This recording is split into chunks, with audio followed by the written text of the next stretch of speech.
കൂട്ടുകാരെ, ഇന്നത്തെ ഗുണപാഠ കഥയുടെ പേരാണ് കോഴിപ്പോര്. അടുത്തടുത്തുള്ള 2 വീടുകൾ. ആ 2 വീടുകളിലും ധാരാളം കോഴികളെ വളർത്തിയിരുന്നു. അതിൽ ശക്തരായ 2 പൂവൻ കോഴികൾ ഒരിക്കൽ അംഗത്തിന് തയ്യാറായി.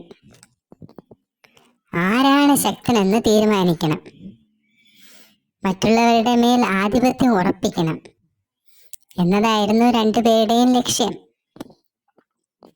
അങ്ങനെ അംഗം തുടങ്ങി.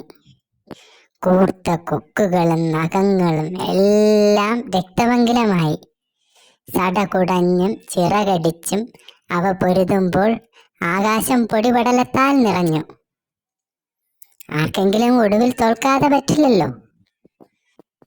തോൽക്കുമെന്നുറപ്പായ കോഴി ഓടിക്കളഞ്ഞു.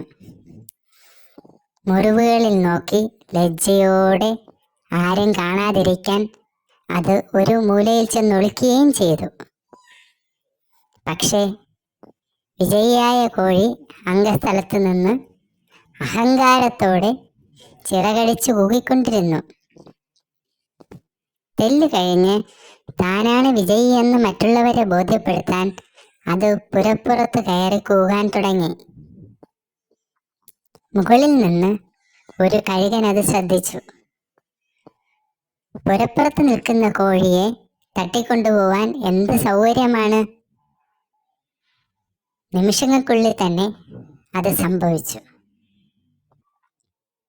അംഗത്തിൽ തോറ്റൊളിച്ചിരിക്കുകയായിരുന്ന കോഴി എല്ലാം കാണുന്നുണ്ടായിരുന്നു. അത് ഉടനെ പുറത്തിറങ്ങി വിജയിയെപ്പോലെ ചിറകടിച്ചു കൂകി. തന്റെ ഏകാധിപത്യം വിളിച്ചറിയിക്കുന്നതായിരുന്നു ആ കൂകൽ.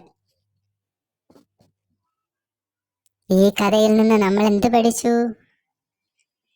അതിര് കടന്ന് അഹങ്കരിക്കുന്നത് നന്നല്ല. ഇനി മറ്റൊരു കഥയുമായി നമുക്ക് വീണ്ടും കാണാം.